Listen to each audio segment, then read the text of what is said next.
श्री राधा कृष्णाय नमो नमः। हम सबको जानने की इच्छा होती है कि वृंदावन का नाम वृंदावन क्यों पड़ा और इसका संबंध तुलसी और माँ श्री राधा रानी के साथ क्यों जोड़ा जाता है। इसकी व्याख्या ब्रह्म वैवर्ता पुराण में श्री कृष्ण जन्मखंड में की गई है, जहाँ नारद ऋषि नारायण ऋषि से पूछते हैं इसके बारे में। तो यह संवाद मैं आपको पढ़ के सुनाने वाला हूँ। संवाद कुछ इस तरह से है। नारद जी ने पूछा, भगवान, भारतवर्ष में इस कानन वन का नाम वृंदावन क्यों हुआ? इसकी संज्ञा क्या है? आप मुझे इसे बताइए। भगवान नारायण बोले, नारद, पहले सतयुग की बात है। राजा केदार 7 द्वीपों के अधिपति थे।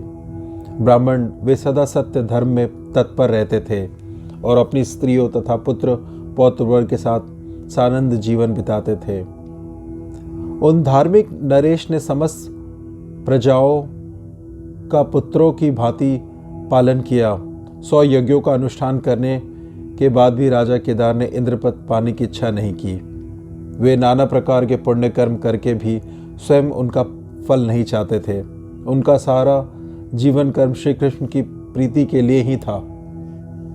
केदार के समान राजाधिराज ना तो कोई पहले हुआ और ना पुनः होगा।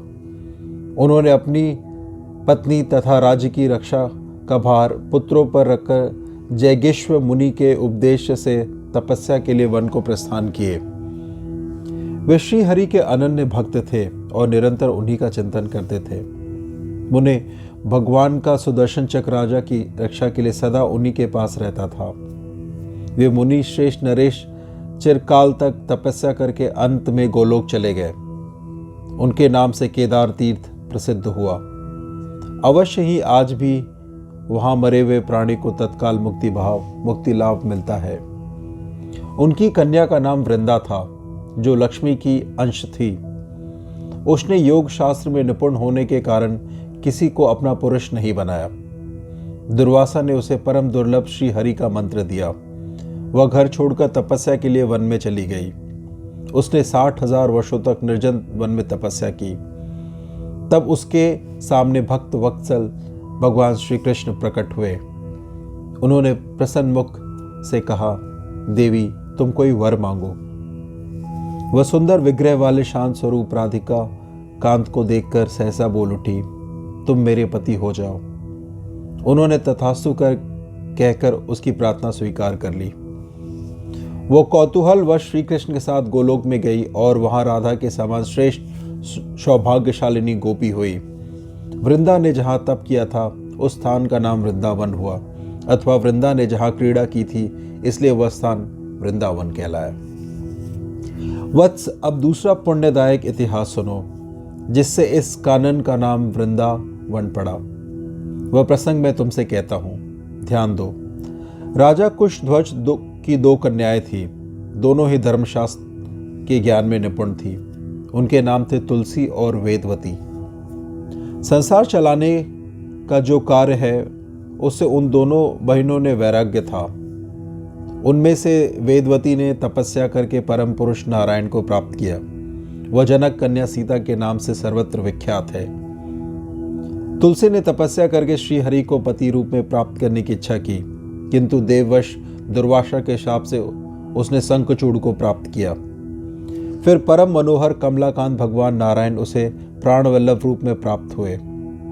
भगवान श्री हरि के शाप से देवेश्वरी तुलसी वृक्ष रूप में प्रकट हुई और तुलसी के शाप से श्री हरि शालिग्राम शिला हो गए। उस शिला के वक्ष स्थल पर उस अवस्था में भी सुंदरी तुलसी निरंतर स्थित रहने लगी। मुने, तुलसी का सारा चरित्र तुमसे विस्तार पूर्वक कहा जा चुका है, तथापि यह प्रसंगवश पुनः उसकी कुछ चर्चा की गई है। तपोधन, उस तुलसी की तपस्या का यह भी स्थान है, इसलिए इसे मनीषी पुरुष वृंदावन कहते हैं।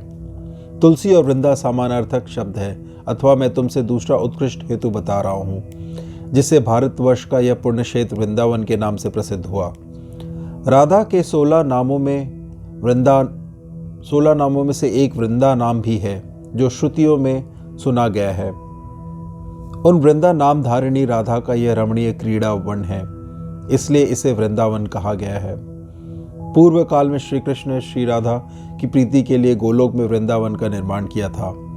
फिर भूतल पर उनकी क्रीड़ा के लिए प्रकट हुआ वह वन उस प्राचीन नाम से ही वृंदावन कहलाने लगा। इस तरह से नारायण ऋषि ने वृंदावन के इतिहास, उसके नाम की व्याख्या की। यह कथा यही समाप्त होती है। आशा करता हूँ कि आपको यह जरूर पसंद आई होगी। श्री राधा कृष्णाय नमो नमः।